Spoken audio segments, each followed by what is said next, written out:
All right, so today we're going to be taking a deep dive into something that, well, honestly, I've always been a little bit skeptical about: journaling for weight loss. Yeah, I can see why people might raise an eyebrow at that.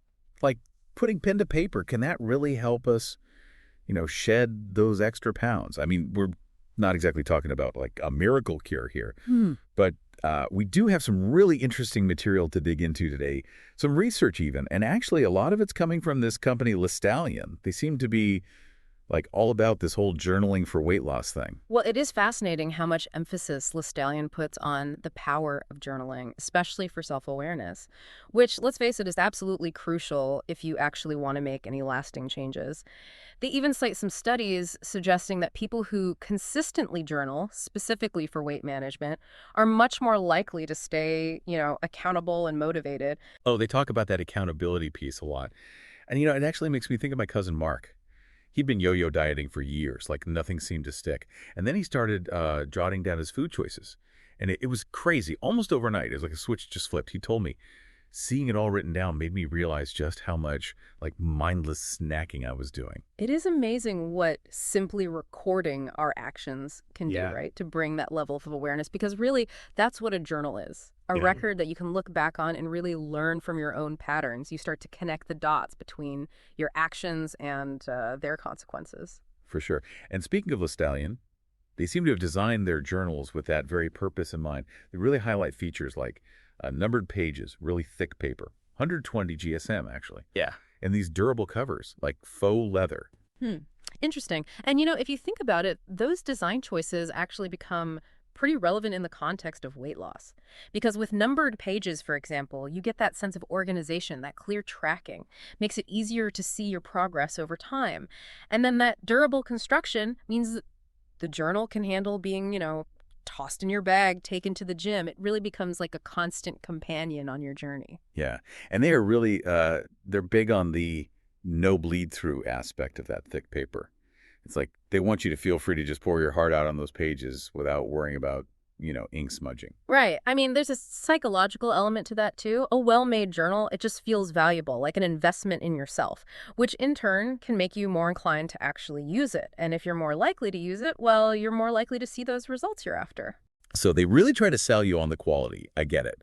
But they also share this really compelling story on their website, Sarah's story. And Sarah, she'd been struggling with her weight for years, felt overwhelmed by all the diet information out there.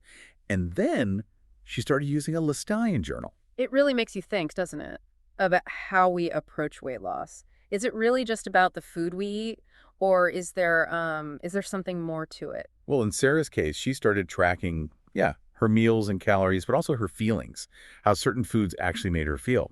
She also used the journal for like affirmations and setting these weekly action steps for herself. That's a great example of how journaling can become so much more than just simple tracking, right? It can be a tool for processing emotions, setting goals, even building a more positive mindset. And the results, they kind of speak for themselves. Sarah, she ended up reducing inches, felt way more energetic, and even reported, get this, better sleep, all thanks to incorporating a journal into her routine. And it's not just about the physical changes, right? Feeling more energetic, sleeping better, those are huge signs of improved overall well-being. Which, at the end of the day, that's what we're all striving for, isn't it? What's so interesting about Sarah's story is it kind of highlights the importance of breaking down these big goals, into smaller, more manageable steps. Yeah, like those action steps she mentioned. She wasn't trying to like overhaul her entire life all at once. Exactly. And that's actually a key strategy for behavior change in general. We're just way more likely to succeed if we can focus on those small, sustainable changes over time. Okay, I see.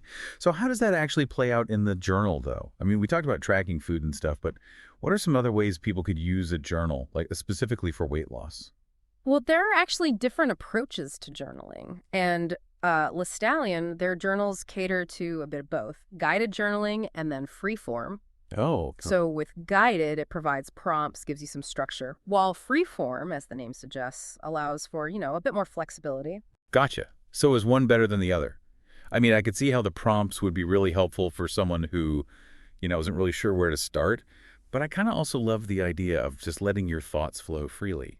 Yeah, I mean, there's really no right or wrong answer here. It totally depends on your personality, your preferences. If you're a beginner, or maybe you just thrive on structure, then guided journaling can be a great option. The prompts, they really help you focus your thoughts, ensure you're covering those key areas. So it's kind of like having like a little coach right there on the page, like asking you the right questions. Exactly. Now, free form, on the other hand, that can be incredibly freeing, right? You can explore your thoughts and feelings, in more depth without those constraints. Right, right. That makes a lot of sense, especially for people who are, I don't know, maybe more creative, introspective. Absolutely. And sometimes, it's when we allow our thoughts to kind of wander freely that the most profound insights, they just emerge. Yeah. You know what? This reminds me of a time when I was trying to cut back on sugar. And I started using a journal to like track my cravings. Yeah. And I realized that most of them actually hit around like 3 p.m. Turns out I was just hitting that afternoon slump and looking for, a quick energy boost. Once I figured that out, I started packing healthier snacks like, almonds, fruit.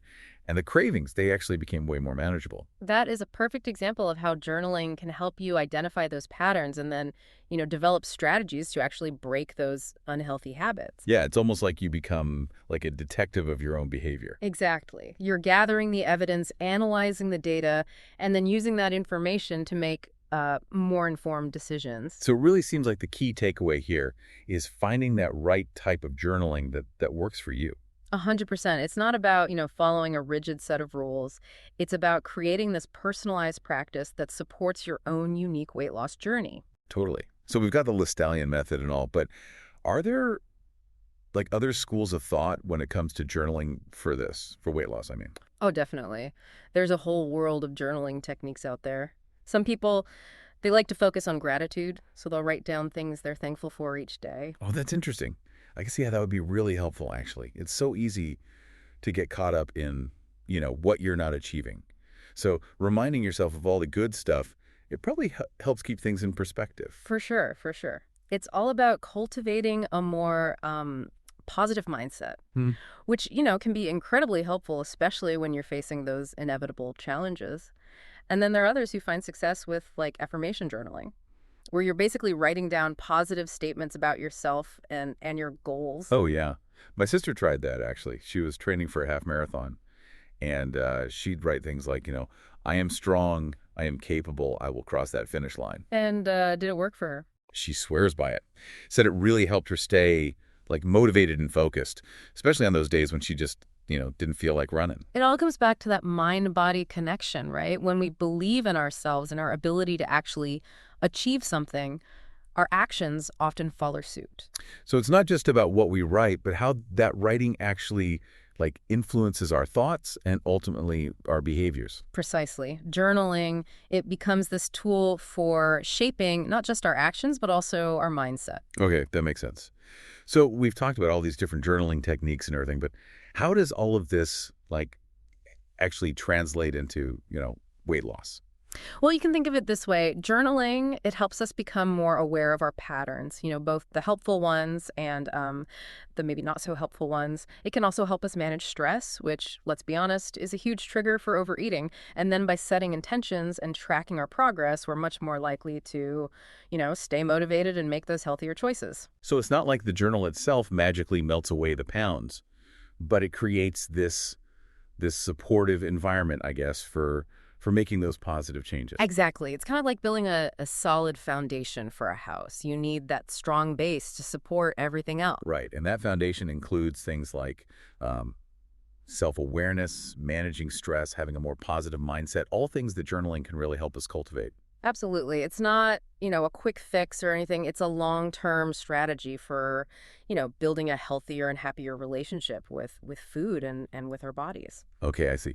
So if someone's listening to this right now and thinking, all right, I'm ready to give this journaling thing a try, what would you say is like the best way to actually get started? I think the best advice I could give is to, well, start simple. Don't overthink it. Grab a notebook, a pen, or hey, even use the Notes app on your phone. There are no hard and fast rules, right? The important thing is to just start writing. And be consistent. Yeah, consistency is key. Even if it's just for, I don't know, 5 minutes a day. Make it a habit to just check in with yourself, reflect on your It's experiences. just like, well, anything else. The Yes. more you practice, the better you become. Exactly. And over time, you'll really start to notice those benefits, not just in terms of, weight loss, but in terms of your overall well-being too. Okay, cool. So as we wrap up this deep dive, I'm actually curious, what's one thing you wish you had known about journaling, like before you started using it yourself? That's a great question. I think I would have told myself to be a little more patient because, results, they don't happen overnight. It really does take time to develop that self-awareness, to build those new habits, and then, yeah, to finally see those changes reflected on the scale. So embrace the journey. Absolutely. Journaling, it really is a process of self-discovery. And the most important thing is to just be kind to yourself along the way. Celebrate those small victories, learn from the setbacks, and just keep moving forward, one step at a time. That's beautifully said. This has been such an insightful conversation. I really appreciate you joining me on this deep dive into journaling for weight loss. It was my pleasure. And to our listeners, if this deep dive sparked any aha moments for you, we'd love to hear about them. Share your thoughts, your questions, and even your own journaling experiences. Remember, the journey to a healthier and happier you starts with a single step and maybe a pen and paper. Until next time, keep exploring, keep growing, and keep those journals handy.